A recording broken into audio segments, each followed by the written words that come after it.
చేనేత కార్మికుల జీవితాల్లో వెలుగులు నింపుతామంటున్న మంత్రి తుమ్మల. చందాల పేరుతో రాఖీ, నిజ నిర్ధారణ కమిటీ వేసిన ప్రిన్సిపల్. ఇక హాస్టల్లో పాములు తామెలా ఉండాలి అంటున్న విద్యార్థులు. ఇలాంటి అప్డేట్స్ ఫటాఫట్లు చూద్దాం.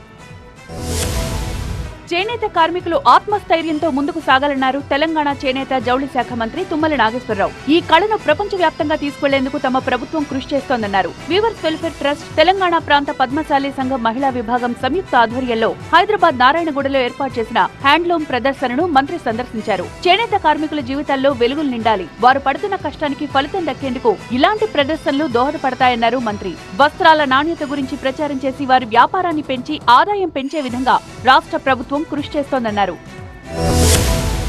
కర్నూలు మెడికల్ కాలేజీ హాస్టల్లో ర్యాగింగ్ కలకలం రేపింది. వినాయక చవితి ఉత్సవాల కోసం third year students, first year students ని చందా అడిగారు. ర్యాగింగ్ టైప్ లో డిమాండ్ చేయడంతో అధికారులు ఫిర్యాదు చేశారు. దీనిపై రాత్రి పోలీసులు హాస్టల్లో కౌన్సిలింగ్ నిర్వహించారు. ర్యాగింగ్ జరిగిందా లేదా అన్న దానిపై నిజ నిర్ధారణ కోసం యాంటీ ర్యాగింగ్ కమిటీని ఏర్పాటు చేసినట్లు మెడికల్ కాలేజీ ప్రిన్సిపల్ చిట్టి నరసమ్మ తెలిపారు. అసలేం జరిగిందనే దానిపై విచారణ కమిటీ ప్రభుత్వానికి నివేదిక పంపిస్తుందన్నారు. మరోవైపు ర్యాగింగ్ కలకలంపై వైద్య ఆరోగ్య శాఖ మంత్రి సత్యకుమార్ ప్రిన్సిపల్ కి ఫోన్ చేశారు. ర్యాగింగ్ ఆరోపణల్లో నిజమెంత అని ఆరా తీశారు.